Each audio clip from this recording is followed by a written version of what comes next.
जरा सोचिए, क्या हो अगर भविष्य की लड़ाइयाँ तोपों और टैंकों से नहीं बल्कि हजारों छोटे छोटे ड्रोन्स के झुंड से लड़ी जाएं? आज युद्ध का मैदान पूरी तरह से बदल चुका है। अब टैंकों की गड़गड़ाहट से कहीं ज्यादा आसमान में उड़ते स्मार्ट ड्रोन्स की भिनभिनाहट मायने रखती है। तो चलिए, आज भारत की उस क्रांतिकारी ड्रोन रणनीति की गहराई में उतरते हैं जो हवा में ताकत के सारे समीकरणों को हमेशा के लिए बदलने वाली है। आज भारत की उस क्रांतिकारी ड्रोन रणनीति की गहराई में उतरते हैं जो हवा में ताकत के सारे समीकरणों को हमेशा के लिए बदलने वाली है। देखिए हाल के कुछ आज युद्ध का मैदान पूरी तरह से बदल चुका है। अब टैंकों की गड़गड़ाहट से कहीं ज्यादा आसमान में उड़ते स्मार्ट ड्रोन्स की भिनभिनाहट मायने रखती है। तो चलिए, आज भारत की उस क्रांतिकारी ड्रोन रणनीति की गहराई में उतरते हैं जो हवा में ताकत के सारे समीकरणों को हमेशा के लिए बदलने वाली है।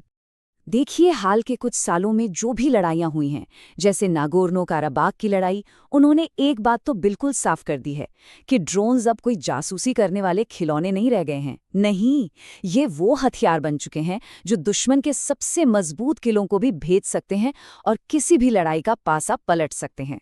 तो सवाल ये उठता है कि क्या भारत इस नई हवाई जंग के लिए पूरी तरह से तैयार है? देखिए, एक लंबे समय तक भारत अपनी रक्षा जरूरतों के लिए दूसरे देशों पर निर्भर रहा, लेकिन इस निर्भरता के साथ एक बहुत बड़ा खतरा भी जुड़ा होता है। जरा सोचकर देखिए, एक बहुत जरूरी मिशन चल रहा है और बीच में ही हमारे ड्रोन एक रिमोट सिग्नल से बंद कर दिए जाते हैं और बस आसमान से पत्थर की तरह नीचे गिरने लगते हैं। ये है विदेशी किल स्विच का खतरा, और इसी बहुत बड़ी चुनौती का जवाब है आत्मनिर्भर भारत। एक ऐसा मिशन जो ये पक्का करता है कि हमारी सुरक्षा का कंट्रोल हमारे अपने हाथों में हो। तो भारत की रणनीति किसी एक जादुई ड्रोन पर नहीं टिकी है, बल्कि ये एक 3 लेयर वाली एक त्रि-आयामी योजना है। इसे आप एक ड्रोन त्रिमूर्ति की तरह समझ सकते हैं, जहां 3 अलग-अलग तरह की शक्तियां मिलकर हवा में दबदबे का एक ऐसा चक्र बनाती हैं जिसे तोड़ना लगभग नामुमकिन है। तो इस त्रिमूर्ति के 3 मुख्य चेहरे हैं। पहला है शेषनाग, वो पौराणिक नाग जिसके हजारों सिर हैं, जिसका झुंड दुश्मन पर कहर बरपा देता है। दूसरा है काल भैरव, आसमान में चुपचाप अपने शिकार का इंतजार करने वाला शिकारी। और तीसरा है घातक, वो अदृश्य हत्यारा जो बिना दिखे, बिना कोई सुराग छोड़े अपना काम कर जाता है। चलिए एक एक करके इन तीनों की ताकत को समझते हैं। कभी सोचा है कि मधुमक्खियों के 1000 के झुंड का सामना करना कैसा होगा? अब कल्पना कीजिए कि वो मधुमक्खियां विस्फोटक से लैस हों। बस यही है शेषनाग का सिद्धांत। इसका मुख्य काम है स्वॉर्म अटैक, यानी एक साथ सैकड़ों ड्रोन से दुश्मन पर ऐसा हमला करना कि उसे संभलने का जरा भी मौका ना मिले। ये जो स्वॉर्म अटैक है ये दुश्मन की सुरक्षा के लिए एक डिजिटल सुनामी भेजने जैसा है। जब इतने सारे ड्रोन एक साथ हमला करते हैं तो दुनिया की सबसे एडवांस्ड एयर डिफेंस सिस्टम भी कंफ्यूज हो जाती है। उसे समझ ही नहीं आता कि किस ड्रोन को पहले निशाना बनाए, किसको बाद में। और जब तक वो कुछ सोच पाती है, तब तक शेषनाग का झुंड अपना काम कर चुका होता है। ये है नंबर्स की असली ताकत। और यहाँ पर चीजें वाकई बहुत प्रभावशाली हो जाती हैं। शेषनाग तो 50 की रेंज 1000 किलोमीटर से भी ज्यादा है। इसका मतलब ये हुआ कि ये दिल्ली से उड़कर मुंबई में बैठे किसी टारगेट को भी बड़ी आसानी से हिट कर सकता है। और 40 किलो तक का विस्फोटक ले जाने की क्षमता इसे छोटे लेकिन बेहद जरूरी ठिकानों के लिए एक बहुत ही घातक हथियार बना देती है। तो अब मिलते हैं हमारे शिकारी से, जो आसमान की ऊंचाइयों में चुपचाप मंडराता रहता है, सब कुछ देखता है और हमले के लिए बस सही पल का इंतजार करता है। ये है काल भैरव, हमारी त्रिमूर्ति का दूसरा और शायद सबसे ज्यादा सतर्क सदस्य। ये स्लाइड हमें दिखाती है कि स्वदेशी टेक्नोलॉजी इतनी ज़रूरी क्यों है। देखिए, अमेरिकी MQ-9 रीपर दुनिया के सबसे बेहतरीन ड्रोन्स में से एक है, लेकिन वो बहुत महंगा है और उसका कंट्रोल हमेशा किसी और के हाथ में रह सकता है। वहीं दूसरी तरफ हमारा अपना काल भैरव न सिर्फ सस्ता है, बल्कि उसका कंट्रोल और उससे मिला सारा डेटा पूरी तरह से भारत के पास रहता है। ये सिर्फ पैसों की बात नहीं है, ये हमारी संप्रभुता की बात है। काल भैरव एक मेल ड्रोन है। इसका मतलब है कि ये 30 घंटे तक लगातार हवा में रह सकता है। जरा सोचिए, ये दिल्ली से न्यूयॉर्क तक की नॉन-स्टॉप उड़ान के बराबर है, बिना रुके, बिना थके। और इसका जो AI पावर्ड सिस्टम है, वो इसे खुद सोचने और फैसले लेने की ताकत देता है, जो इसे और भी ज्यादा खतरनाक शिकारी बनाता है। और अब हम पहुंचते हैं त्रिमूर्ति के सबसे रहस्यमयी और सबसे एडवांस सदस्य तक, DRDO का घातक। सोचिए, क्या हो अगर हमारे पास एक ऐसा हथियार हो जिसे दुश्मन देख ही ना सके। एक ऐसा मूक हत्यारा जो बिना कोई निशान छोड़े हमला कर दे। घातक वही हथियार है। ये भारत की ड्रोन टेक्नोलॉजी का शिखर है। घातक की जो ये अदृश्य होने की शक्ति है ना, वो उसके अनोखे फ्लाइंग विंग डिजाइन में छिपी है। इसे ऐसे समझिए जैसे पानी की सतह पर कोई चपटा पत्थर फिसलता चला जाता है, बजाय एक बड़े पत्थर के जो छपाक से गिरता है। इसका डिजाइन रेडार की तरंगों को ठीक वैसे ही भटका देता है, जिससे ये दुश्मन के लिए आसमान में एक भूत की तरह बन जाता है। तो फिर घातक का मिशन क्या है? इसका काम है दुश्मन की सीमा में बहुत अंदर घुसकर उन ठिकानों को तबाह करना जो किसी भी युद्ध का रुख मोड़ सकते हैं, जैसे कि command centre, air defence system या मिसाइल लॉन्च साइट्स। ये एक सच्चा ब्रह्मास्त्र है जिसे सबसे खास मौके के लिए सहेज कर रखा गया है। तो अभी तक हमने तीनों ड्रोन्स की ताकत को अलग अलग देखा, लेकिन असली जादू तो तब होता है जब ये तीनों शक्तियां एक साथ एक सिस्टम के तौर पर काम करती हैं। ये सिर्फ अलग अलग ड्रोन नहीं है, ये युद्ध लड़ने का एक बिल्कुल नया तरीका है, एक नया सिद्धांत है। तो ये किल चैन आखिर है क्या? इसे एक बिजली की रफ्तार वाले रिएक्शन सिस्टम की तरह समझिए। जहां आसमान में मौजूद काल भैरव की आंखें किसी खतरे को देखती हैं, जमीन पर बैठा एआई पावर दिमाग 1 सेकंड के अंदर अंदर उसका विश्लेषण करता है और फिर शेषनाग या घातक का हाथ लगभग तुरंत उस खतरे को खत्म कर देता है। इस नए सिद्धांत का आधार है एल्गोरिदमिक डिटरेंस।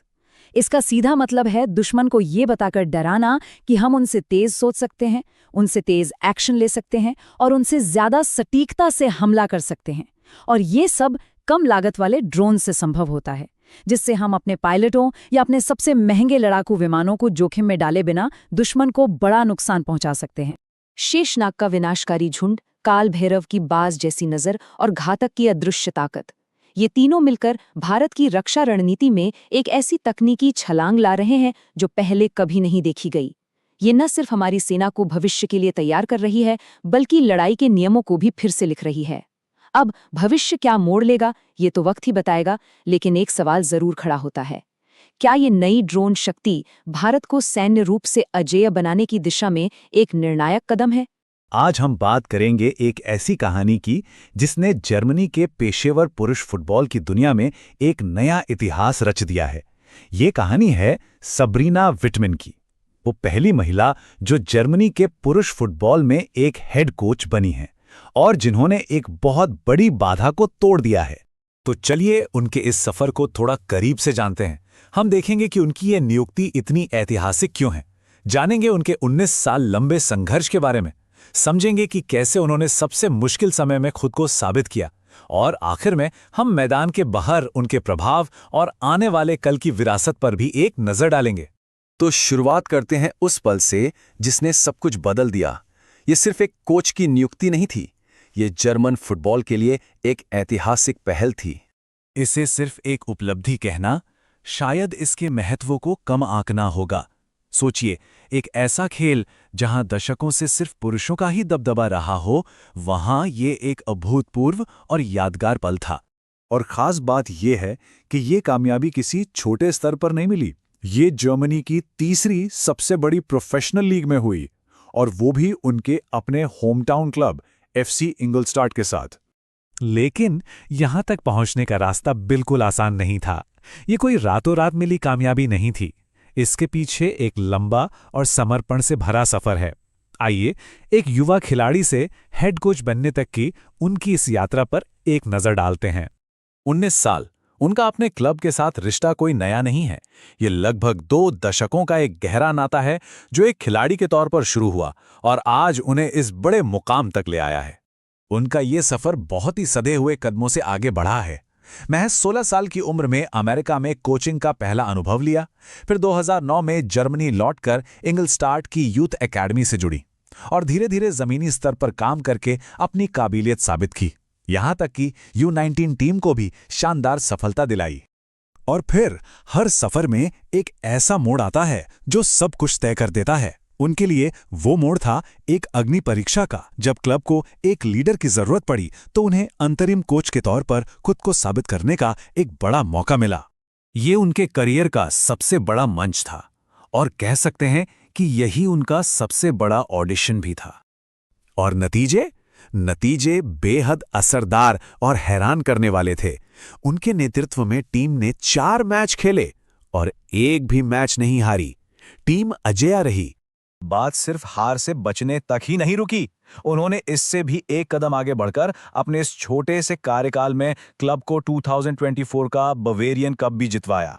इस शानदार प्रदर्शन का नतीजा बिल्कुल साफ था।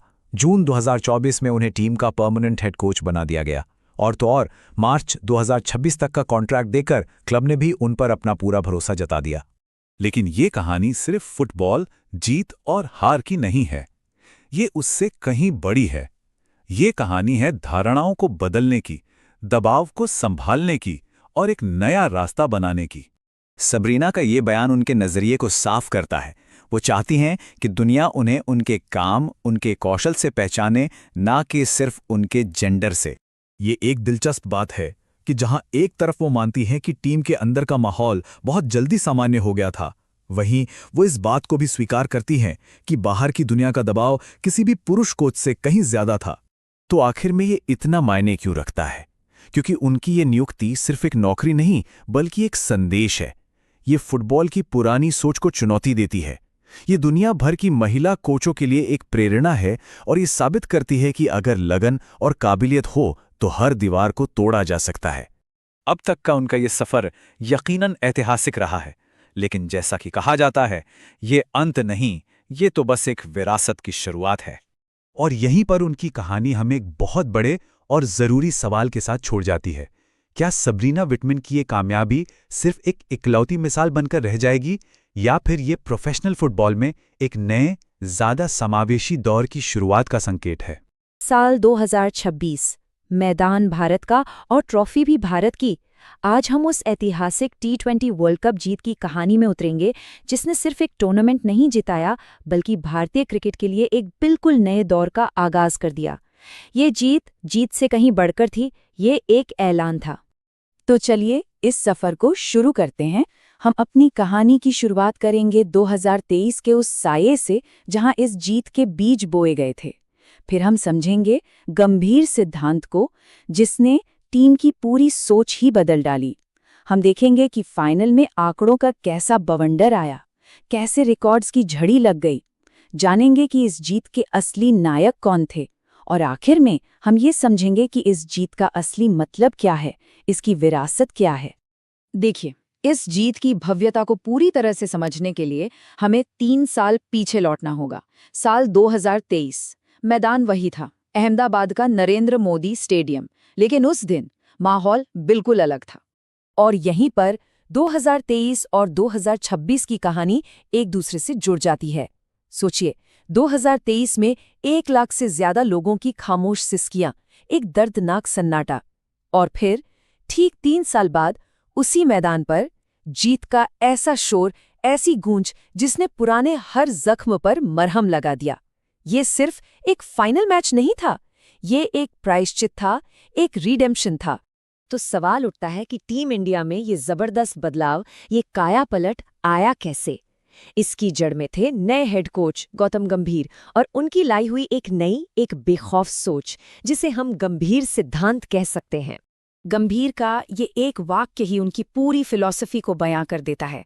फोकस, वैयक्तिक रिकॉर्ड्स या जिसे कहते हैं सुपरस्टार कल्चर, उससे हटाकर सिर्फ और सिर्फ एक चीज पर लाया गया, ट्रॉफी जीतना।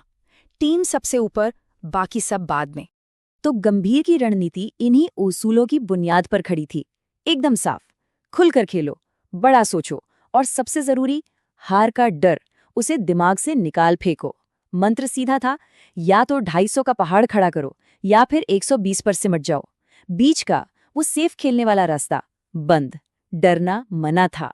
तो कागज पर बनी ये फिलॉसफी, ये सिद्धांत फाइनल के दिन मैदान पर कैसे उतरा? कह सकते हैं एक सुनामी की तरह। न्यूजीलैंड के खिलाफ वो फाइनल मैच आंकड़ों के एक ऐसे तूफान में बदल गया जिसने सबको हिलाकर रख दिया। और भारत ने किया क्या? बोर्ड पर लगा दिए 255 run. T20 world cup final के इतिहास का सबसे बड़ा स्कोर। इस पहाड़ जैसे स्कोर के सामने न्यूजीलैंड की टीम सच पूछिए तो कभी मुकाबले में आ ही नहीं सकी। नतीजा 96 रनों की एक तरफा बड़ी हार। इस दबदबे की नींव रखी गई थी पहले 6 ओवरों में। जी हां, पावर प्ले में भारत ने 92 रन ठोक दिए। ये टूर्नामेंट के इतिहास का सबसे बड़ा पावर प्ले स्कोर था। मैच की दिशा और दशा यहीं से तय हो चुकी थी। और ये हमला किया किसने? भारत के टॉप ऑर्डर ने। संजू सैमसन, ईशान किशन और अभिषेक शर्मा, तीनों ने तूफानी अर्धशतक जड़े। ये किसी एक का कमाल नहीं, बल्कि पूरी बैटिंग यूनिट का एक सामूहिक प्रहार था, जिसने कीवी गेंदबाजों को पूरी तरह से पस्त कर दिया। और हाँ, अभिषेक शर्मा, उनकी पारी तो अपने आप में एक पूरी कहानी है। सोचिए, पूरे टूर्नामेंट में फॉर्म से जूझ रहे थे, लेकिन टीम मैनेजमेंट ने, कोच ने उन पर अपना भरोसा कायम रखा। और नतीजा, फाइनल जैसे सबसे बड़े मंच पर उन्होंने सिर्फ 18 गेंदों में तूफानी 50 जड़कर उस भरोसे की लाज रख ली। तो ये रात सिर्फ एक जीत की रात नहीं थी। ये वो रात थी जब इतिहास की किताबों को नए सिरे से लिखा जा रहा था। एक के बाद एक कई पुराने रिकॉर्ड्स ध्वस्त हो गए। भारत इससे पहले 2 बार T20 विश्व कप जीत चुका था, इसमें कोई शक नहीं। लेकिन 2026 की ये जीत टीम इंडिया को एक अलग ही लीग में, एक अलग ही मुकाम पर ले गई। और ऐसा 3 खास वजहों से हुआ। मतलब ये कि एक ही रात में भारत ने कई इतिहास रचे। दुनिया की पहली टीम जिसने 3 T20 वर्ल्ड कप जीते, पहली टीम जिसने लगातार 2 खिताब अपने नाम किए, और पहली मेजबान टीम जिसने अपने घर में अपने लोगों के सामने ट्रॉफी उठाई।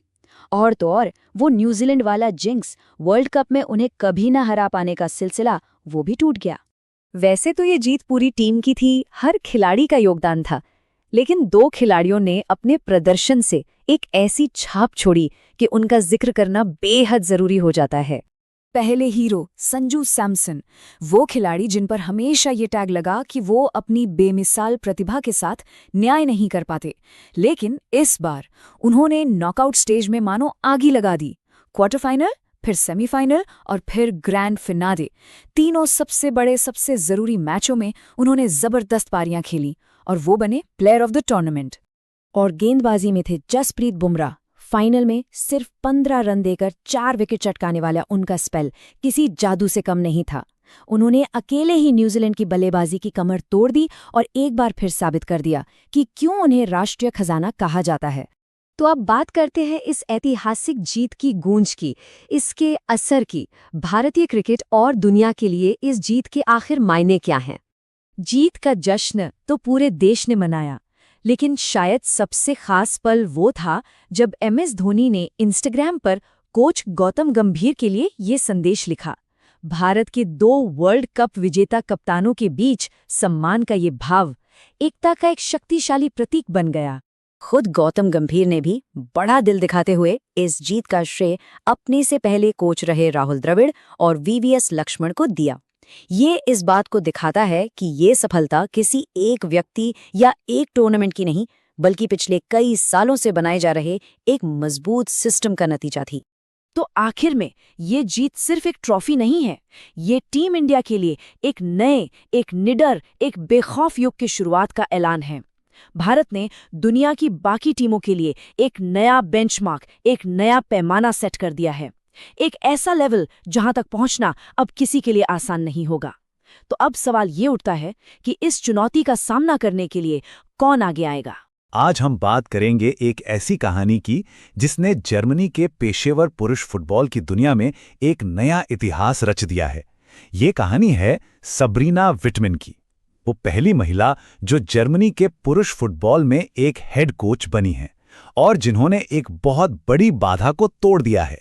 तो चलिए उनके इस सफर को थोड़ा करीब से जानते हैं। हम देखेंगे कि उनकी ये नियुक्ति इतनी ऐतिहासिक क्यों है, जानेंगे उनके 19 साल लंबे संघर्ष के बारे में, समझेंगे कि कैसे उन्होंने सबसे मुश्किल समय में खुद को साबित किया, और आखिर में हम मैदान के बाहर उनके प्रभाव और आने वाले कल की विरासत पर भी एक नजर डालेंगे। तो शुरुआत करते हैं उस पल से जिसने सब कुछ बदल दिया। ये सिर्फ एक कोच की नियुक्ति नहीं थी, ये जर्मन फुटबॉल के लिए एक ऐतिहासिक पहल थी। इसे सिर्फ एक उपलब्धि कहना शायद इसके महत्व को कम आंकना होगा। सोचिए, एक ऐसा खेल जहां दशकों से सिर्फ पुरुषों का ही दबदबा रहा हो, वहां ये एक अभूतपूर्व और यादगार पल था। और खास बात यह है कि ये कामयाबी किसी छोटे स्तर पर नहीं मिली, ये जर्मनी की तीसरी सबसे बड़ी प्रोफेशनल लीग में हुई, और वो भी उनके अपने होमटाउन क्लब FC इंगलस्टाड के साथ। लेकिन यहां तक पहुंचने का रास्ता बिल्कुल आसान नहीं था। ये कोई रातों रात मिली कामयाबी नहीं थी। इसके पीछे एक लंबा और समर्पण से भरा सफर है। आइए एक युवा खिलाड़ी से हेड कोच बनने तक की उनकी इस यात्रा पर एक नजर डालते हैं। 19 साल, उनका अपने क्लब के साथ रिश्ता कोई नया नहीं है। ये लगभग 2 दशकों का एक गहरा नाता है जो एक खिलाड़ी के तौर पर शुरू हुआ और आज उन्हें इस बड़े मुकाम तक ले आया है। उनका ये सफर बहुत ही सधे हुए कदमों से आगे बढ़ा है।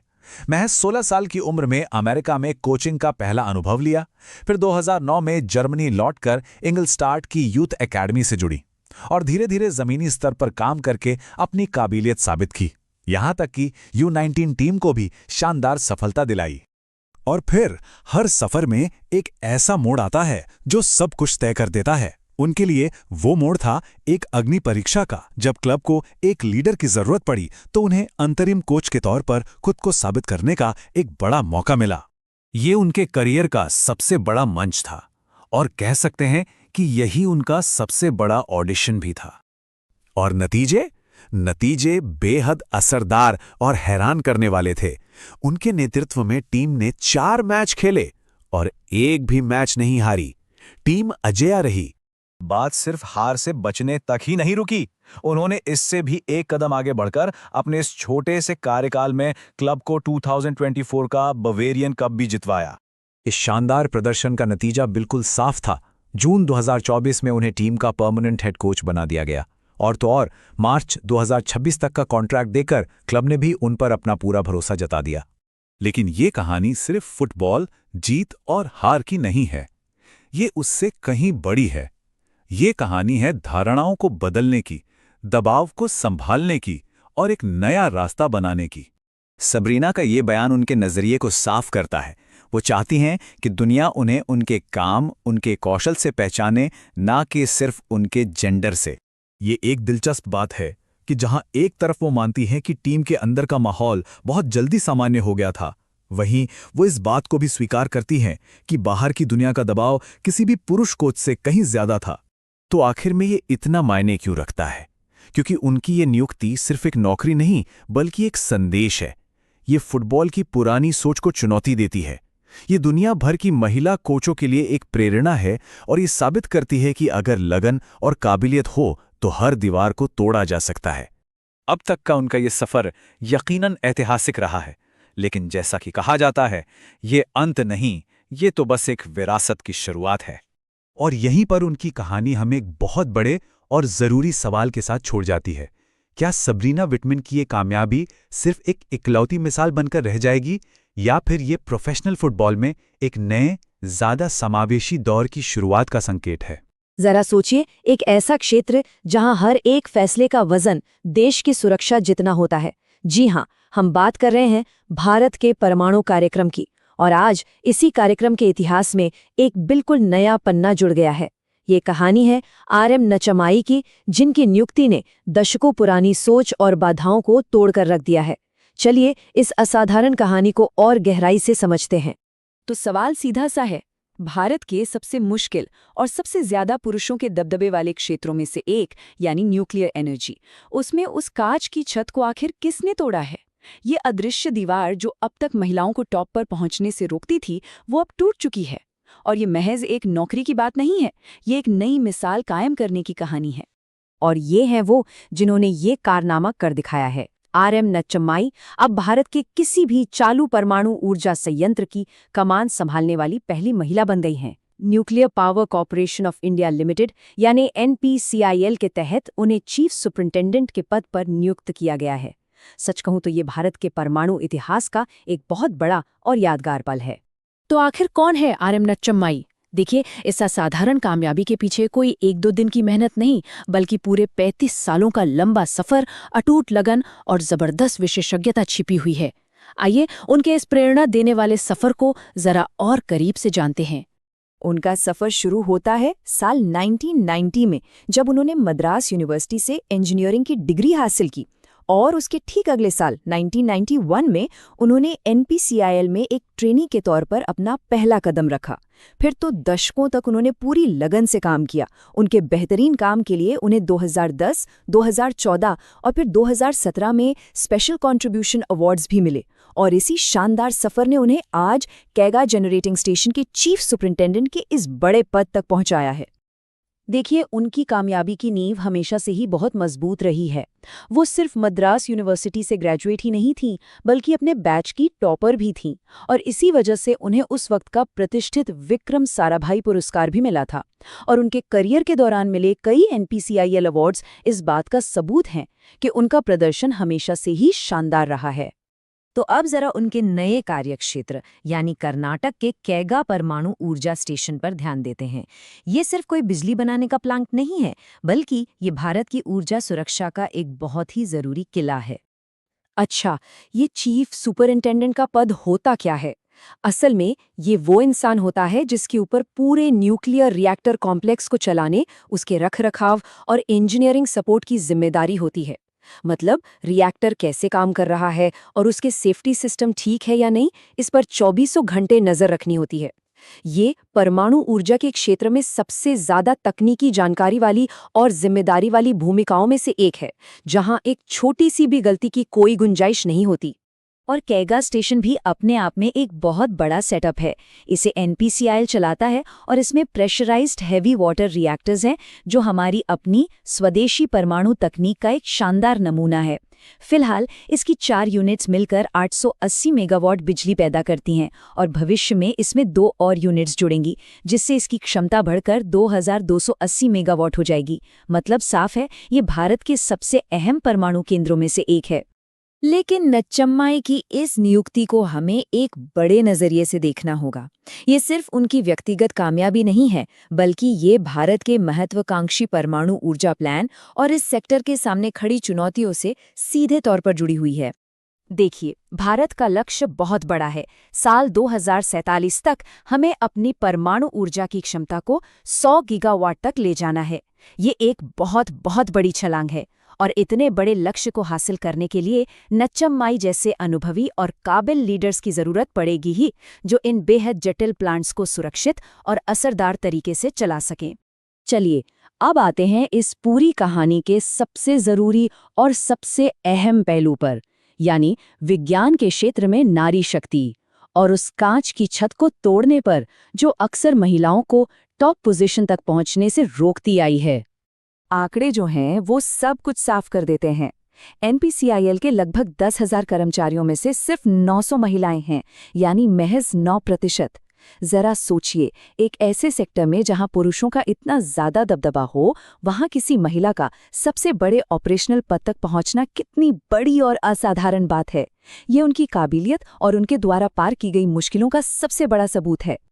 और इस बदलाव की गूंज इस फील्ड के दूसरे दिग्गज भी महसूस कर रहे हैं।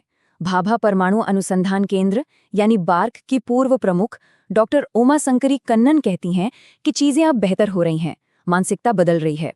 उनका मानना है कि जैसे जैसे ये सेक्टर और बड़ा होगा, हमें और भी महिलाएं टॉप पोजीशंस पर दिखेंगी। ये बात बताती है कि नच्चम्माई की नियुक्ति कोई अकेली घटना नहीं, बल्कि एक बड़े सकारात्मक बदलाव का संकेत है।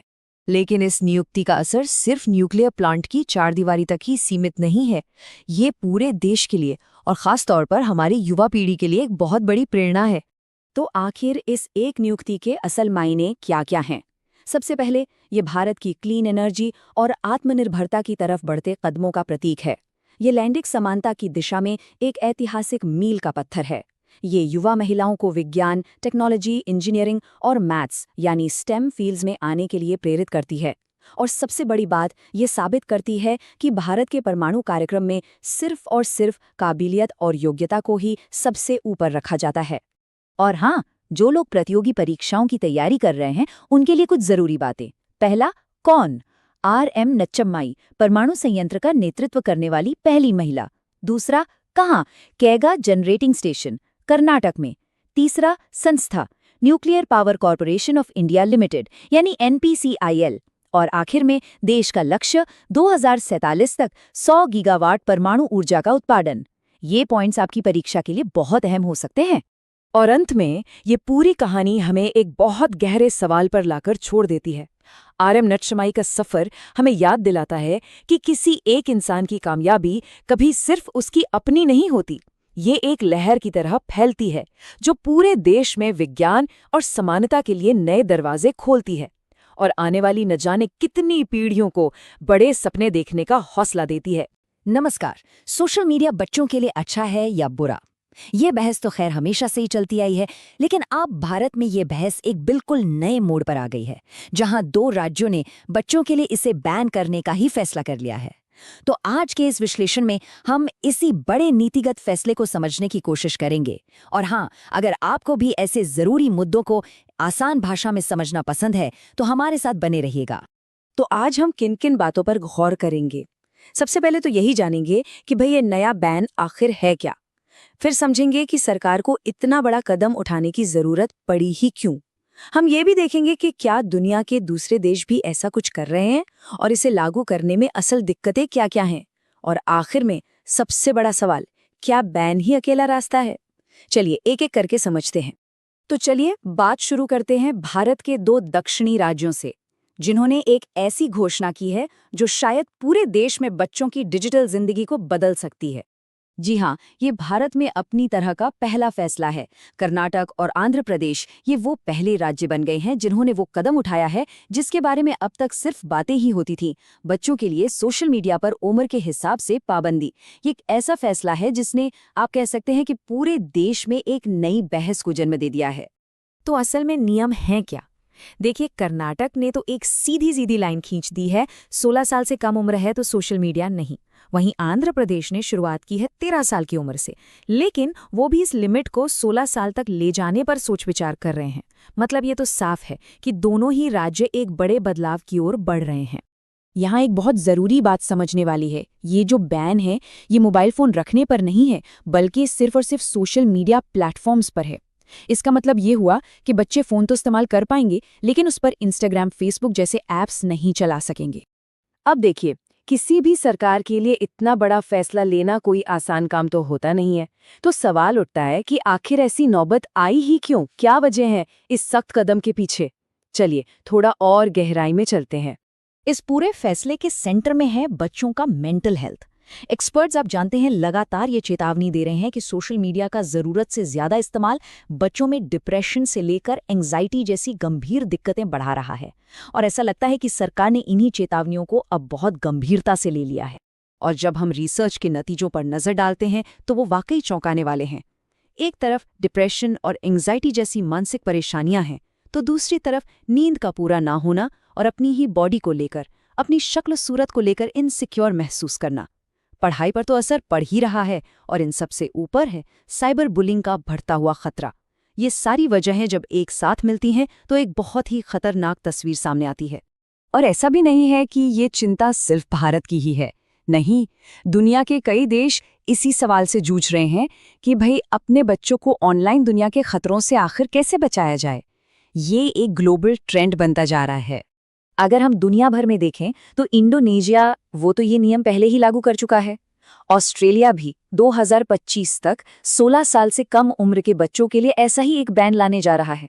तो ये उदाहरण हमें दिखाते हैं कि भारत के ये राज्य एक ऐसे रास्ते पर हैं जिस पर दुनिया के दूसरे विकसित देश भी चल रहे हैं या चलने की तैयारी में हैं। लेकिन कोई भी पॉलिसी कागज पर जितनी अच्छी लगती है ना, उसे असल जिंदगी में लागू करना उतना ही मुश्किल होता है। और इस फैसले के साथ भी कुछ बहुत बड़े और मुश्किल सवाल जुड़े हुए हैं जिनकी पड़ताल करना बहुत जरूरी है। सबसे पहला और सबसे बड़ा सवाल, उम्र वेरीफाई होगी कैसे? क्या बच्चों को अपना आधार कार्ड या कोई और सरकारी आईडी दिखानी होगी? अब भारत का जो नया digital personal data protection act है, वो कुछ ऐसे ही तरीकों की तरफ इशारा तो करता है, लेकिन इसे जमीनी स्तर पर लागू करना एक बहुत बहुत बड़ी तकनीकी चुनौती है। और इसी से जुड़ा है प्राइवेसी यानी निजता का सवाल।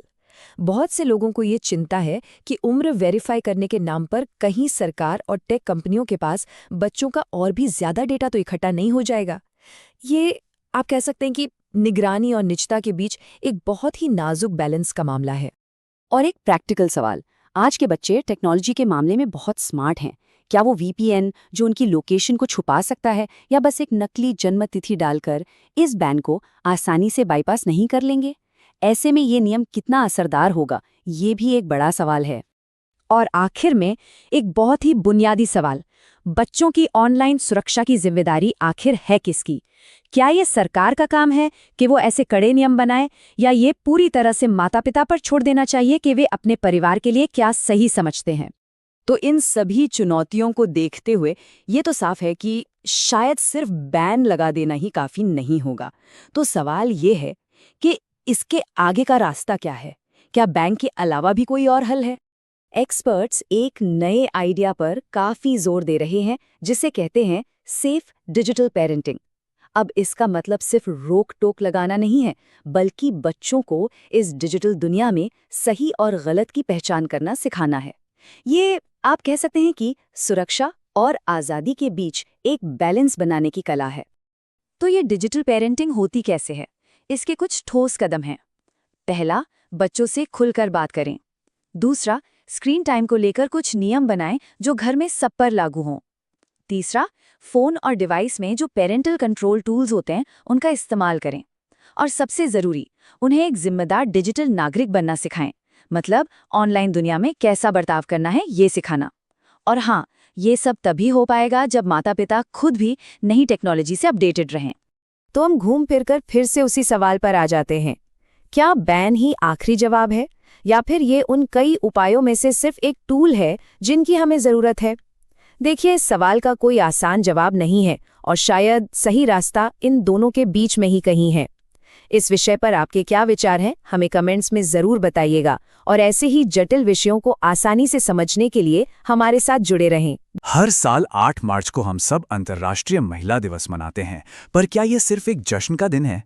असल में इसकी जड़ें एक सदी से भी ज्यादा पुराने संघर्ष, विरोध और एक बहुत बड़ी क्रांति में हैं। तो चलिए आज हम इसकी कहानी की गहराइयों में उतरते हैं। आज जब हम इस दिन के बारे में सोचते हैं तो शुभकामनाएं और तोहफे ही याद आते हैं, है ना? पर क्या हमने कभी सोचा कि इसकी नींव उन हजारों महिलाओं ने रखी थी जो अपने हक के लिए सड़कों पर उतर आई थीं? और यही सवाल हमें इस दिन के असली मतलब तक ले जाता है। तो चलिए समय में थोड़ा पीछे चलते हैं। 20वीं सदी की शुरुआत में दुनिया बदल रही थी, बड़े बड़े कारखाने लग रहे थे, लेकिन इस बदलाव की एक बहुत भारी कीमत चुका रही थी महिला मजदूर। सोचिए, काम के घंटे इतने ज्यादा कि दिन रात का पता नहीं, तनख्वाह इतनी कम कि गुजारा मुश्किल, और ऊपर से समाज में कोई सुनने वाला भी नहीं था। तो हुआ ये कि 1908 में न्यूयॉर्क शहर में कुछ ऐसा हुआ जिसने इतिहास की दिशा ही मोड़ दी। करीब 15,000 कपड़ा मजदूर महिलाएं अपने कारखानों से निकलकर सड़कों पर मार्च करने लगी, और उनकी मांगें क्या थी? बेहतर पगार, काम के घंटे कम हो, और हाँ, सबसे बड़ी बात, वोट देने का हक। ये पहली बार था जब इतनी बड़ी संख्या में औरतों ने एक साथ मिलकर अपनी आवाज बुलंद की थी। और ये देखिए, ये तस्वीर उसी ऐतिहासिक पल की गवाह है। ये सिर्फ एक रैली नहीं थी, ये एक ऐलान था, उस समय के सिस्टम को एक खुली चुनौती। इन महिलाओं ने दुनिया को दिखा दिया कि जब वो एक साथ खड़ी होती हैं तो बदलाव की लहर पैदा कर सकती हैं। ये वो चिंगारी थी जो आगे चलकर एक मशाल बनने वाली थी। न्यूयॉर्क में जो ये चिंगारी उठी थी ना, इसकी आंच अटलांटिक के पार जर्मनी तक पहुंची, और वहां एक समाजवादी कार्यकर्ता क्लारा ज़ेटकिन ने इसमें एक ग्लोबल मूवमेंट की संभावना देखी। उन्हें लगा कि दुनिया भर में जो ये छोटे छोटे विरोध हो रहे हैं, इन्हें एक साथ जोड़ा जा सकता है। तो आखिर थी कौन ये क्लारा ज़ेटकिन? वो सिर्फ एक एक्टिविस्ट नहीं थी, बल्कि एक बहुत दूर की सोचने वाली लीडर थीं। उनका मानना था कि महिलाओं के हक की लड़ाई समाज में बड़े बदलाव की लड़ाई से अलग नहीं है, और इसीलिए उन्हें अंतर्राष्ट्रीय महिला दिवस की जननी कहा जाता है, क्योंकि उन्होंने ही इस आइडिया को दुनिया के सामने रखा। साल था 1910 और जगह थी कोपेनहेगन। यहां दुनिया भर की कामकाजी महिलाओं का एक बहुत बड़ा सम्मेलन हो रहा था। 17 देशों से 100 से भी ज्यादा महिलाएं वहां मौजूद थीं, और यहीं इसी मंच पर क्लारा ने अपना वो क्रांतिकारी आइडिया सबके सामने रखा। और जानते क्या हुआ? सब ने एक सुर में इस विचार का स्वागत किया। वो वाकई एक ऐतिहासिक पल था। अब क्लारा ज़ेटकिन का आइडिया सिर्फ कागजों पर नहीं था, ये एक हकीकत बनने जा रहा था, एक ग्लोबल मूवमेंट। पर कहानी में एक दर्दनाक मोड़ आना अभी बाकी था, एक ऐसी घटना जिसने इस आंदोलन के इरादों को और भी पक्का कर दिया। तो चलिए एक नज़र डालते हैं कि ये सब हुआ कैसे। देखिए, 1910 में ये आइडिया आया, फिर अगले ही साल 1911 में पहला महिला दिवस मनाया भी गया। लेकिन उसी साल एक बहुत बड़ा हादसा हुआ। इसके बाद 1917 में रूस में एक ऐसी घटना घटी जिसने 8 मार्च की तारीख पक्की कर दी, और फिर काफ़ी सालों बाद 1975 में जाकर संयुक्त राष्ट्र ने इसे अपनी ऑफिशियल पहचान दी। पहला महिला दिवस मनाए अभी कुछ ही दिन हुए थे कि न्यूयॉर्क में एक दिल दहला देने वाली घटना घटी। ट्रायंगल शर्टवेस्ट फैक्ट्री में भयानक आग लग गई। 140 से ज्यादा जानें चली गई, और इनमें से ज्यादातर वो महिलाएं थीं जो दूसरे देशों से आकर यहां काम कर रही थीं। इस हादसे ने पूरी दुनिया को हिलाकर रख दिया और सुरक्षित काम की जगहों की मांग और भी ज्यादा तेज हो गई। अच्छा, एक मिनट, ये सब तो ठीक है, लेकिन 8 मार्च ही क्यों? कोई और तारीख क्यों नहीं? तो इस क्यों का जवाब हमें मिलेगा रूस की एक बहुत बड़ी घटना में। सोचिए, 1917 का साल, पहला विश्व युद्ध अपने चरम पर था। रूस की महिलाएं युद्ध से परेशान हो चुकी थीं। उन्होंने रोटी और शांति के नारे के साथ हड़ताल कर दी। अब मजे की बात यह है कि जिस दिन ये हड़ताल शुरू हुई वो रूस के पुराने कैलेंडर के हिसाब से 23 फरवरी थी, पर दुनिया भर में इस्तेमाल होने वाले कैलेंडर के हिसाब से वो तारीख थी 8 मार्च। और ये मत सोचिए कि ये कोई छोटी मोटी हड़ताल थी। इसका असर इतना जबरदस्त हुआ, इतना जबरदस्त कि रूस के राजा जार को अपनी गद्दी तक छोड़नी पड़ गई। और सिर्फ इतना ही नहीं, जो नई सरकार बनी उसने फौरन महिलाओं को वोट देने का हक भी दे दिया। बस इसी शानदार कामयाबी ने 8 मार्च की तारीख को इतिहास में हमेशा के लिए अमर कर दिया। तो ये तो थी इतिहास की बात। अब जरा फास्ट फॉरवर्ड करके आज के समय में आते हैं। 1975 में जब संयुक्त राष्ट्र ने इसे ऑफिशियली अपना लिया तो अंतर्राष्ट्रीय महिला दिवस एक ग्लोबल मंच बन गया जो हर साल एक नई थीम के साथ बराबरी के हक पर बात करता है।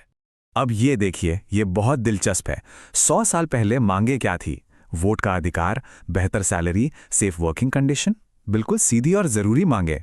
और आज यूएन की थीम्स देखिए, अधिकार, न्याय, कार्रवाई। यानी अब ये लड़ाई सिर्फ कुछ मांगों तक सीमित नहीं है, बल्कि दुनिया की हर महिला और लड़की के संपूर्ण अधिकारों की बात करती है। तो जैसा कि हमने देखा, 1975 का साल एक टर्निंग पॉइंट था। यूएन के आने से इस दिन का मतलब ही बदल गया। अब ये सिर्फ विरोध का दिन नहीं रहा, अब ये दिन है महिलाओं की कामयाबी को सेलिब्रेट करने का, ये देखने का कि हम बराबरी की राह में कहां तक पहुंचे हैं और आगे के लिए अपनी आवाज और बुलंद करने का। तो ये थी कहानी अंतर्राष्ट्रीय महिला दिवस की। एक कहानी जो फूलों से नहीं बल्कि क्रांति की आग से शुरू हुई थी। पर जैसा कि ये सवाल पूछ रहा है, कहानी अभी खत्म नहीं हुई है। ये दिन हमें उन अनगिनत औरतों के हौसले और संघर्ष की याद दिलाता है और हमें प्रेरणा देता है कि बराबरी की इस लड़ाई को हमें मिलकर आगे ले जाना है। नमस्कार। चलिए आज आपको ले चलते हैं कर्नाटक के एक ऐसे छिपे हुए खजाने की कहानी में जिसका नाम है कपाटा गुड्डा। ये कहानी सिर्फ एक जंगल की नहीं है, ये कहानी है प्रकृति, इंसानी जज्बे और भविष्य की चुनौतियों की जो एक दूसरे से उलझी हुई हैं। तो आइए मेरे साथ चलिए इस अनोखे सफर पर। जब भी हम कर्नाटक की हरियाली और बायोडाइवर्सिटी की बात करते हैं तो दिमाग में सबसे पहले क्या आता है? पश्चिमी घाट, है ना? लेकिन क्या आपको पता है कि उत्तर कर्नाटक में भी एक ऐसा ही कुदरती खजाना है जिसे लोग प्यार से उत्तर कर्नाटक का पश्चिमी घाट भी कहते हैं? तो जी हाँ, इस जगह का नाम है कपाटा गुड्डा। और ये सिर्फ कुछ पहाड़ियां नहीं है, ये तो इस पूरे इलाके की जान है, उसकी जीवन रेखा है। चलिए समझते हैं कि आखिर ये नगीना इतना कीमती क्यों है।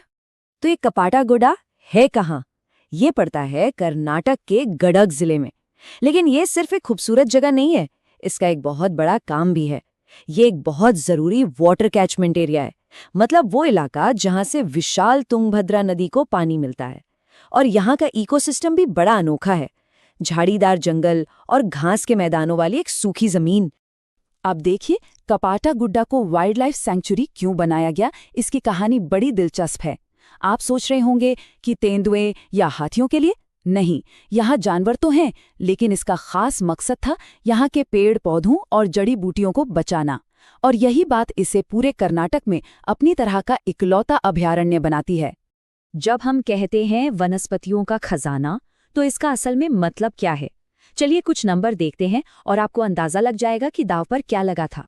सोचिए, 400 से भी ज्यादा, जी हाँ, इतनी तरह के औषधीय पौधे हैं यहाँ। ये सिर्फ एक जंगल नहीं है, ये तो एक जीती जागती फार्मेसी है। एक ऐसा जीन बैंक जिसकी असली कीमत शायद हम अभी समझना शुरू ही कर रहे हैं। और देखिए, जहाँ पेड़ पौधे होते हैं वहाँ जानवर तो आएंगे ही। कापाटा गुड्डा में आपको 18 तरह के मैमल्स यानी स्तनधारी मिलेंगे। तेंदुए, भारतीय भेड़िए, धारीदार लकड़बड्ढे। मतलब ये सूखा सा दिखने वाला इलाका असल में जिंदगी से लबालब भरा है। और अगर पक्षियों की बात करें तो भाई कपाटा गुड्डा पक्षी प्रेमियों के लिए किसी जन्नत से कम नहीं है। 180 से ज्यादा, सोचिए 180 से भी ज्यादा तरह के पक्षी यहाँ दर्ज किए गए हैं। इस जगह की बायोडाइवर्सिटी वाकई कमाल की है। और इन 180 प्रजातियों में से एक पक्षी बहुत खास है। इसका नाम है व्हाइट नैप्ड टिट। IUCN की रेड लिस्ट में इसे असुरक्षित यानी वल्नरेबल कैटेगरी में रखा गया है। मतलब इस पर विलुप्त होने का खतरा मंडरा रहा है। इसका घर, इसका ठिकाना लगातार सिमट रहा है और कपाटा गुड्डा उन कुछ जगहों में से है जहां ये अभी भी महफूज है। लेकिन इस खूबसूरत कहानी में एक बहुत बड़ा ट्विस्ट है। ये सब कुछ, ये पूरा का पूरा इकोसिस्टम एक बहुत बड़े खतरे में था। यहाँ संघर्ष बिल्कुल आमने सामने का था। एक तरफ था प्रकृति का खजाना, जड़ी बूटियां, पानी, जानवर, और दूसरी तरफ था जमीन के नीचे दबा खजाना, सोना और लोहा। और इसी दूसरे खजाने ने बड़ी बड़ी माइनिंग कंपनियों को अपनी ओर खींच लिया। यहीं से शुरू हुई एक बहुत बड़ी लड़ाई। और ये लड़ाई कोई 1-2 दिन की नहीं थी, ये लंबी चली। देखिए, 2015 में इसे कंजर्वेशन रिजर्व का दर्जा मिला। लगा कि सब ठीक हो गया, लेकिन नहीं। सिर्फ 1 साल बाद 2016 में सरकार ने ये दर्जा ही वापस ले लिया। बस फिर क्या था, लोगों का गुस्सा फूट पड़ा और 2017 में पूरे इलाके में जबरदस्त विरोध प्रदर्शन हुए। आखिरकार जल्दा के इसी दबाव के आगे सरकार को झुकना पड़ा और 2019 में इसे फिर से वाइल्ड लाइफ सेंचुरी घोषित कर दिया गया। ये सिर्फ एक सरकारी फैसला नहीं था, ये एक आंदोलन की जीत थी। ये इस बात का सबूत था कि जब लोग एक साथ खड़े हो जाएं तो क्या कुछ नहीं हो सकता। नंदीवेरी मठ के शिव कुमार स्वामी जी के शब्द सुनिए, वो इस जीत की भावना को कितनी खूबसूरती से बताते हैं। उन्होंने कहा, ये इस इलाके के लोगों की जीत है। हमने दशकों पहले कहा था कि हमें यहाँ माइनिंग नहीं चाहिए। बहुत राहत मिली कि सरकार ने हमारे हक में फैसला किया। ये सिर्फ एक बयान नहीं है, ये सालों के संघर्ष के बाद मिली राहत की आवाज है। और ये कोई आम प्रोटेस्ट नहीं था। इसकी सबसे खास बात पता है क्या थी? इसका नेतृत्व कर रहे थे भगवा वस्त्र पहने संत, और उनके साथ कंधे से कंधा मिलाकर खड़े थे आम लोग। धर्म और जनशक्ति का ये मेल इतना ताकतवर था कि इसने एक साफ संदेश दिया, कपाटा गुड्डा बिकाऊ नहीं है। इस आंदोलन का असर सिर्फ सड़कों पर ही नहीं बल्कि कानूनी कागजों पर भी दिखा। 2019 में इसे वाइल्ड लाइफ सेंचुरी का दर्जा मिला। फिर कर्नाटक हाईकोर्ट ने सरकार को आदेश दिया कि जो 55 वर्ग किलोमीटर का इलाका छूट गया था उसे भी इसमें शामिल करो। और तो और केंद्र सरकार ने इसके चारों तरफ एक इको सेंसिटिव जोन भी बना दिया, मतलब एक तरह का सुरक्षा कवच। तो लड़ाई खत्म, जीत मिल गई, कहानी पूरी? नहीं, कपाटा गुड्डा की कहानी का अब एक नया चैप्टर शुरू हो रहा है और ये अपने साथ कुछ नए सवाल और नई चुनौतियां लेकर आया है। 18.3 करोड़ रुपए, ये एक बहुत बड़ी रकम है। राज्य सरकार ने ये बजट पास किया है कपाटा गुड्डा में इको टूरिज्म को बढ़ावा देने के लिए। यानी पहले माइनिंग से बचाओ, फिर संरक्षण करो और अब पर्यटन की तरफ बढ़ो। तो ये पैसा खर्च कहाँ होगा? देखिए, प्लान ये है कि पूरे इलाके को 3 हिस्सों साइट A, B और C में बांटा जाएगा। कहीं एंट्रेंस गेट बनेगा, कहीं ट्रैकिंग के रास्ते, कहीं वाइल्ड लाइफ की जानकारी देने वाले सेंटर, और तो और रात में तारे देखने के लिए एक टावर भी। आइडिया तो अच्छा है, लोगों को प्रकृति के और करीब लाने का। लेकिन यहीं से एक नई चिंता भी खड़ी हो गई है। मजे की बात यह है कि जिन नेताओं ने माइनिंग के खिलाफ लड़ाई लड़ी थी, अब वही सवाल उठा रहे हैं। उनका डर है कि कहीं टूरिज्म के नाम पर यहाँ इंसानों की भीड़ न बढ़ जाए। प्लास्टिक का कचरा, जानवरों को परेशानी, इसका क्या होगा? उनकी मांग है कि टूरिज्म हो लेकिन इको सेंसिटिव हो और कोई भी बड़ा काम करने से पहले जनता से पूछा जाए। और यहीं आकर हम कहानी के एक अहम मोड़ पर खड़े हैं। कपाटा गुड्डा की कहानी ने हमें दिखाया कि कैसे लोगों की ताकत ने माइनिंग के खतरे को हरा दिया। लेकिन अब सवाल ये है कि क्या इको टूरिज्म इसे बचाने का एक नया रास्ता बनेगा या फिर एक नया खतरा? इसका जवाब जो भी हो, वही उत्तर कर्नाटक के पश्चिमी घाट का भविष्य तय करेगा। और ये एक ऐसा सवाल है जिस पर हम सबको सोचना होगा। नमस्कार और स्वागत है। सोचिए जरा, क्या हो अगर हम अपनी सबसे बड़ी परेशानियों में से एक यानी प्लास्टिक कचरे को एक कीमती चीज में बदल सके, और वो भी सिर्फ सूरज की रोशनी का इस्तेमाल करके। जी हाँ, आज हम एक ऐसी जबरदस्त साइंटिफिक खोज के बारे में बात करने वाले हैं जो ठीक यही करने का वादा करती है। तो चलिए देखते हैं ये नया सवेरा कैसा है। प्लास्टिक की समस्या के बारे में तो हम सब जानते ही हैं। इसे वाइट पोल्यूशन भी कहते हैं, और सच कहूं तो ये हमारे दौर की सबसे बड़ी चुनौतियों में से एक बन चुकी है। अब कहीं भी देख लें, हमारे समंदरों से लेकर ऊंचे ऊंचे पहाड़ों तक हर जगह इस प्लास्टिक ने अपनी छाप छोड़ दी है। और ये समस्या कितनी बड़ी है, इसका अंदाजा आप इस आंकड़े से लगाइए। हर साल पूरी दुनिया में 40 करोड़ टन से भी ज्यादा प्लास्टिक बनाया जाता है। ये इतनी बड़ी संख्या है कि इसकी कल्पना करना भी मुश्किल है। और चिंता की बात यह है कि ये हर साल बढ़ती ही जा रही है। लेकिन सबसे हैरानी की बात तो ये है कि इतने सारे प्लास्टिक में से हमारी तमाम कोशिशों के बावजूद सिर्फ 9% ही ठीक से रिसाइकल हो पाता है। जी हाँ, सिर्फ 9%। इसका एक बहुत बड़ा हिस्सा, लगभग 79%, या तो ज़मीन में गाड़ दिया जाता है या फिर हमारे आसपास के माहौल में, नदियों में, समंदर में प्रदूषण बनकर रह जाता है। तो सवाल ये उठता है कि हमारे जो मौजूदा तरीके हैं वो इस प्रॉब्लम को सुलझाने में नाकामयाब क्यों हो रहे हैं। चलिए एक नज़र डालते हैं कि हम अभी तक प्लास्टिक कचरे से कैसे निपटते आए हैं और उन तरीकों में आखिर क्या-क्या खामियां हैं। देखिए, हर पुराने तरीके के साथ कोई ना कोई बड़ी दिक्कत जुड़ी हुई है। लैंड फिलिंग यानी जमीन में गाड़ने से मिट्टी और पानी दोनों जहरीले होते हैं। अगर प्लास्टिक को जला दें, जिसे भस्मीकरण कहते हैं, तो उससे भारी मात्रा में कार्बन डाइऑक्साइड और दूसरी खतरनाक गैसें निकलती हैं। मैकेनिकल रिसाइकलिंग से प्लास्टिक की क्वालिटी गिर जाती है और पायरोलिसिस जैसी प्रक्रियाओं में तो बहुत ही ज्यादा एनर्जी लगती है और नतीजा भी कुछ खास नहीं निकलता। तो जब ये पुराने तरीके काम नहीं आ रहे थे, तब वैज्ञानिकों ने एक नए और बेहतर हल की तलाश शुरू की। और जानते उन्हें प्रेरणा कहाँ से मिली? कहीं और से नहीं, बल्कि खुद कुदरत से। एक ऐसा तरीका जो साइंस और नेचर का एक बेहतरीन संगम है। वैज्ञानिकों ने प्रकृति में बड़े ध्यान से देखा। उन्होंने पाया कि कुछ खास तरह के फंगस यानी कवक कैसे एंजाइम का इस्तेमाल करके लकड़ी जैसी कठोर चीज़ों को भी आसानी से गला देते हैं। बस इसी प्रोसेस से आइडिया लेकर उन्होंने प्लास्टिक के मजबूत केमिकल बॉन्ड्स को तोड़ने का एक नया तरीका खोज निकाला। इसी को बायो इंस्पिरेशन कहते हैं। इस नई टेक्नोलॉजी के पीछे जो साइंस है उसे कहते हैं फोटोकैटालिसिस। अब ये सुनने में थोड़ा मुश्किल लग सकता है, पर है बहुत आसान। सीधे शब्दों में कहें तो ये एक ऐसा प्रोसेस है जिसमें सूरज की रोशनी की मदद से एक स्पेशल पदार्थ, जिसे कैटलिस्ट कहते हैं, को एक्टिवेट किया जाता है ताकि एक पावरफुल केमिकल रिएक्शन शुरू हो सके। अच्छा, तो ये काम कैसे करता है? इसके 3 आसान स्टेप्स हैं। सबसे पहले, सूरज की रोशनी कैटलिस्ट को चार्ज करती है, उसे एनर्जी देती है। फिर ये चार्ज हुआ कैटलिस्ट कुछ बहुत ही ज्यादा रिएक्टिव कण बनाता है, और आखिर में ये कण किसी मिसाइल की तरह प्लास्टिक के मजबूत केमिकल बॉन्ड्स पर हमला करके उन्हें तोड़ देते हैं। मतलब लाइट एनर्जी को केमिकल ब्रेकिंग पावर में बदल दिया जाता है। अब थ्योरी तो बहुत हो गई, चलिए देखते हैं कि असल दुनिया में ये कैसे काम कर रहा है। 2 बड़ी यूनिवर्सिटीज के रिसर्च ने इस टेक्नोलॉजी को लैब से निकालकर हकीकत के बहुत करीब ला दिया है। ये वाकई में कचरे को खजाने में बदलने जैसा है। इस फील्ड में 2 नाम सबसे आगे हैं। एक तरफ है कनाडा की वाटरलू यूनिवर्सिटी और दूसरी तरफ सिंगापुर की नानयांग टेक्नोलॉजिकल यूनिवर्सिटी यानी NTU। दोनों ही सूरज की रोशनी का इस्तेमाल करते हैं, पर उनके कैटलिस्ट और जो एंड प्रोडक्ट्स बनते हैं वो अलग-अलग हैं। वाटरलू लोहे वाले कैटलिस्ट से एसिटिक एसिड बनाता है, वहीं NTU वैनेडियम वाले कैटलिस्ट से फॉर्मिक एसिड बनाती है, जिसका इस्तेमाल एनर्जी स्टोरेज में होता है। वाटरलू के मेथड की सबसे कमाल की बात यह है कि ये एक बहुत ही सस्ते आयन यानी लोहे पर आधारित कैटलिस्ट का इस्तेमाल करती है, और ये मिक्स्ड प्लास्टिक पर भी काम करती है, जो एक बहुत बड़ी बात है।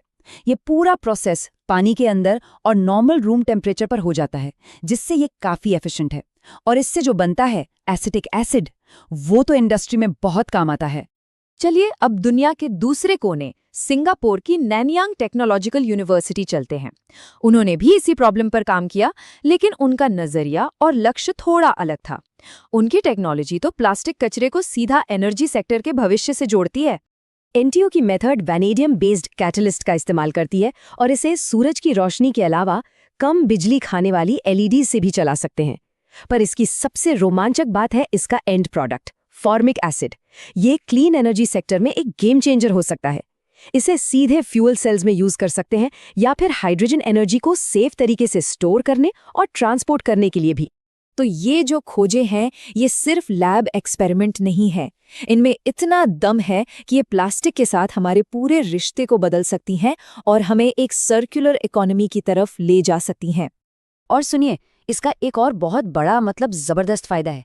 ये माइक्रोप्लास्टिक्स की बढ़ती हुई मुसीबत को भी खत्म कर सकती है, क्योंकि ये टेक्नोलॉजी प्लास्टिक को मॉलिक्यूलर लेवल पर यानी बिल्कुल छोटे छोटे टुकड़ों में तोड़ती है, तो ये उन खतरनाक छोटे कणों को भी खत्म कर सकती है जो हमारे पानी और फूड चेन में घुस गए हैं। ये टेक्नोलॉजी सर्कुलर इकोनॉमी का एक परफेक्ट एग्जाम्पल है। ये एक ऐसा मॉडल है जहां हम चीजों को इस्तेमाल करके फेंकते नहीं, बल्कि कचरे को ही एक नया रिसोर्स, एक नया संसाधन मान लेते हैं। ये लो बनाओ फेंको वाले पुराने मॉडल को लो बनाओ और फिर से बनाओ में बदल देता है। और एक्सपर्ट्स भी इस बात को मान रहे हैं। जैसा कि द वाटर इंस्टीट्यूट के एग्जीक्यूटिव डायरेक्टर रॉय ब्रावर कहते हैं, इस इनोवेशन में जबरदस्त आर्थिक संभावना है। ये सिर्फ पर्यावरण के लिए ही नहीं बल्कि बिजनेस के लिए भी फायदेमंद है। ये कचरे को एक कीमती एसेट में बदल सकता है। तो सब कुछ इतना अच्छा लग रहा है, पर क्या ये इतना आसान है? इस टेक्नोलॉजी को लैब से निकालकर पूरी दुनिया में लागू करने के रास्ते में क्या चुनौतियां हैं और क्या अवसर हैं? चलिए अब इस पर बात करते हैं। हाँ, रास्ते में कुछ रुकावटें तो हैं। सबसे पहली चुनौती है स्केलेबिलिटी, मतलब इसे छोटे लैब से निकालकर बड़े इंडस्ट्रियल लेवल पर कैसे ले जाया जाए। दूसरा, कैटलिस्ट की एफिशिएंसी और लाइफ को और बेहतर बनाना होगा। तीसरा, इसे इतना सस्ता बनाना होगा कि ये पुराने तरीकों से मुकाबला कर सके। और आखिर में इसके लिए सरकारों और इंडस्ट्री से मजबूत सपोर्ट और इन्वेस्टमेंट की जरूरत होगी। इन चुनौतियों के बावजूद उम्मीद बहुत बड़ी है। ये टेक्नोलॉजी हमें एक ऐसे भविष्य की झलक दिखाती है जहां प्लास्टिक कचरा एक बोझ नहीं बल्कि एक कीमती संसाधन होगा। तो आखिरी सवाल यही है, क्या सूरज की रोशनी से चलने वाली ये तकनीक वाकई हमारे प्लास्टिक संकट को हमेशा के लिए खत्म कर सकती है? खैर, इसका जवाब साइंस, इनोवेशन और हम सब की कोशिशों पर निर्भर करेगा। देखने के लिए शुक्रिया। हम सब एक विकसित भारत का सपना देखते हैं, है ना? पर कभी सोचा है कि इस सपने को हकीकत में बदलने की जो सबसे बड़ी चाबी है वो किसके हाथ में है? जी हाँ, वो चाबी है नारी शक्ति। तो आज हम इसी अद्भुत शक्ति को, इसके हर पहलू को समझने की कोशिश करेंगे। ये कितनी गहरी है, सोचकर देखिए। जब एक महिला सशक्त होती है ना, तो उसका फायदा सिर्फ उसे नहीं मिलता। अरे, वो तो पूरे परिवार को, समाज को और फिर पूरे देश को बदलने की ताकत रखती है। तो समझिए, ये सिर्फ कोई सोशल इशू नहीं है, ये एक नेशनल स्ट्रैटेजी है, एक राष्ट्रीय रणनीति। तो इस पूरे सफर में हम क्या-क्या देखने वाले हैं? सबसे पहले हम नारी शक्ति की जड़ों को समझेंगे। फिर देखेंगे कि हमारा संविधान इसे कैसे मजबूती देता है। और हाँ, कुछ ऐसी कमाल की महिलाओं की कहानियों से भी रूबरू होंगे जो सच में प्रेरणा देती हैं। और आखिर में इन सब डॉट्स को कनेक्ट करेंगे और देखेंगे कि ये सब विकसित भारत के संकल्प से कैसे जुड़ता है। तो चलिए शुरू करते हैं, एकदम बेसिक से। ये जो शब्द हम बार बार सुनते हैं, नारी शक्ति, आखिर इसका मतलब क्या है क्या ये? देखिए, अक्सर लोग नारी शक्ति का मतलब सिर्फ विमेन पावर समझ लेते हैं, पर ये इससे कहीं ज्यादा गहरा कॉन्सेप्ट है। ये बात करता है उस एनर्जी की, उस डिवाइन फेमिनिन एजेंसी की, जो महिलाओं को सिर्फ समाज का एक हिस्सा नहीं बल्कि समाज और अर्थव्यवस्था का असली आर्किटेक्ट मानती है, निर्माता, सिर्फ भागीदार नहीं। और हाँ, ये जो महान विचार है ना, ये सिर्फ हवा में नहीं है, ये सिर्फ एक खूबसूरत कॉन्सेप्ट नहीं है, इसे हमारे देश के कानून और संविधान का पूरा सपोर्ट है, एक मजबूत नींव है। चलिए देखते हैं कैसे। ये बात जानकर वाकई गर्व होता है। भारत ने आज़ादी के साथ ही पहले दिन से महिलाओं को वोट देने का अधिकार दे दिया था। सोचिए, उस वक्त दुनिया के कई बड़े बड़े तथाकथित विकसित देश भी इस पर सिर्फ बहस ही कर रहे थे, लेकिन भारत ने लोकतंत्र की सबसे बड़ी ताकत, वोट का अधिकार, पुरुषों और महिलाओं को एक साथ बराबर दिया। ये एक ऐतिहासिक कदम था। और ये सिर्फ एक अधिकार नहीं था, हमारे संविधान में और भी बहुत कुछ है, जैसे कि आर्टिकल 15 जो किसी भी तरह के भेदभाव पर रोक लगाता है। आर्टिकल 16 जो सरकारी नौकरियों में बराबरी का मौका देता है, और आर्टिकल 243 जो पंचायतों और नगरपालिकाओं में महिलाओं की भागीदारी पक्की करता है। ये सिर्फ कानून की धाराएं नहीं हैं, समझ लीजिए ये वो कानूनी हथियार हैं जो हर महिला को समानता का हक देते हैं। चलिए अब इस चर्चा के सबसे ज़रूरी हिस्से पर आते हैं, क्योंकि अब हम सिर्फ पॉलिसीज़ की बात नहीं करेंगे बल्कि एक बहुत बड़े, एक बुनियादी बदलाव की बात करेंगे। ये कहानी है सोच बदलने की। पहले क्या होता था? अप्रोच थी विमेन्स डेवलपमेंट, यानी महिलाओं का विकास। इसमें महिलाओं को योजनाओं का लाभार्थी या बेनिफिशियरी माना जाता था। लेकिन अब सोच पूरी तरह बदल गई है। अब बात होती है विमेन लेड डेवलपमेंट की, यानी महिला नेतृत्व वाला विकास। अब महिलाएं सिर्फ लाभार्थी नहीं बल्कि विकास की आर्किटेक्ट हैं, उसकी वास्तुकार हैं। ये एक बहुत बड़ा शिफ्ट है, लाभार्थी से राष्ट्र निर्माता बनने का। और पता है, ये बदलाव सिर्फ बातों में या कागजों पर नहीं है, ये जमीन पर दिख रहा है, सत्ता के गलियारों तक में। 73वें और 74वें संशोधन ने जो बीज बोया था ना, आज वो पंचायती राज में एक बहुत बड़ा पेड़ बन चुका है। लगभग 50% प्रतिनिधि महिलाएं हैं, और अब जो नारी शक्ति वंदन अधिनियम आया है, वो तो इस क्रांति को एक नए लेवल पर ले जाने वाला है। अब जरा इस नंबर पे गौर कीजिए, 10.05 करोड़ परिवार। ये कोई छोटा मोटा आंकड़ा नहीं है, ये एक खामोश आर्थिक क्रांति का सबूत है जो हमारे गांव में चल रही है। 90 लाख से ज्यादा सेल्फ हेल्प ग्रुप्स महिलाओं को सिर्फ सदस्य नहीं बल्कि उद्यमी बना रहे हैं, गांव की पूरी अर्थव्यवस्था में एक नई जान फूंक रहे हैं। और ये सब सिर्फ जमीनी स्तर पर ही नहीं हो रहा है, सरकार की तरफ से भी पूरा कमिटमेंट है। और इसका सबूत है पैसा। जब देश के टोटल बजट का लगभग 9.37% हिस्सा जेंडर इक्वालिटी को बढ़ावा देने वाले प्रोग्राम्स पे खर्च होता है, तो ये एकदम साफ हो जाता है कि विमेन लेड डेवलपमेंट अब सिर्फ एक नारा नहीं रहा, ये देश की इकोनॉमिक पॉलिसी का एक बहुत जरूरी हिस्सा बन चुका है। तो ठीक है, हमने पॉलिसीज की बात की, आंकड़ों की बात की, ये सब अपनी जगह है। लेकिन एक देश अपने नायकों को पहचानता कैसे है, उन्हें सम्मान कैसे देता है? चलिए अब देखते हैं कि राष्ट्र महिलाओं के योगदान को कैसे सराहता है, कुछ खास अवार्ड्स के जरिए। ये जो लिस्ट आप देख रहे हैं, ये सिर्फ कुछ अवार्ड्स के नाम नहीं है, ये इस बात का सबूत है कि देश हर फील्ड में, हर स्तर पर महिलाओं के लीडरशिप को पहचान रहा है और सलाम कर रहा है। चाहे वो गांव में साफ पानी और सफाई का काम हो या फिर साइंस लैब में कोई बड़ी रिसर्च, हर जगह नारी शक्ति का सम्मान हो रहा है। चलिए अब जरा पॉलिसी और डेटा की दुनिया से बाहर निकलते हैं और कुछ असली प्रेरणा देने वाली कहानियों की बात करते हैं, उन महिलाओं की कहानियां जो जमीन पर सच में बदलाव ला रही हैं। डॉक्टर मीनाक्षी कुमारी, उनका एक सिंपल सा नारा है, खुद भी पढ़ो औरों को भी पढ़ाओ। लेकिन इस एक लाइन में नारी शक्ति का पूरा सार छिपा है। वो अपनी क्लासरूम और अपनी कविताओं का इस्तेमाल सिर्फ किताबी ज्ञान देने के लिए नहीं करती, बल्कि बाल विवाह और दहेज जैसी सामाजिक बुराइयों पर सीधा प्रहार करती हैं। इसी को कहते हैं शिक्षा के जरिए असली सशक्तिकरण। और ये बदलाव सिर्फ समाज सुधार तक ही नहीं रुका है। अब देखिए बिहार की बबीता गुप्ता को, वो प्लास्टिक के कचरे से खूबसूरत सजावटी सामान बना रही हैं। मतलब पर्यावरण भी बच रहा है और कमाई भी हो रही है। और दूसरी तरफ जम्मू कश्मीर की नासिरा अख्तर, जिन्होंने बायोडिग्रेडेबल पॉलीथीन की खोज की है। ये महिलाएं साबित कर रही हैं कि इनोवेशन और देश का निर्माण किसी जेंडर का मोहताज नहीं है। और हाँ, एम्पावरमेंट का मतलब सिर्फ पैसा कमाना या समाज में बदलाव लाना ही नहीं होता, ये कल्चरल भी है। जैसे कि जोधैया बाई बेगा, जो अपनी आदिवासी कला को पूरी दुनिया के सामने ला रही हैं, या फिर जया मुट्ठू और तेजम्मा, जो टोडा कढ़ाई जैसी हमारी कीमती विरासत को संभाल रही हैं। ये सिर्फ कला नहीं बेच रही, ये भारत की सांस्कृतिक जड़ों को मजबूत कर रही हैं। ये हमारी विरासत की असली संरक्षक हैं। तो अब हम अपनी इस बातचीत के आखिरी पड़ाव पर आ गए हैं। अब वक्त है इन सारी बातों को एक साथ जोड़ने का और ये देखने का कि भविष्य में इसका क्या मतलब है। तो कुल मिलाके हमने क्या समझा?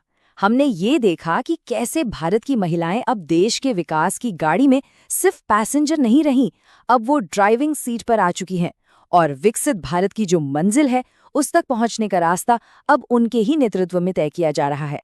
और आखिर में मैं एक सवाल के साथ इस चर्चा को समाप्त करना चाहूंगा। जरा सोचिएगा कि क्यों महिला नेतृत्व वाला विकास ही विकसित भारत की सबसे मजबूत गारंटी है? क्योंकि सच्चाई यही है,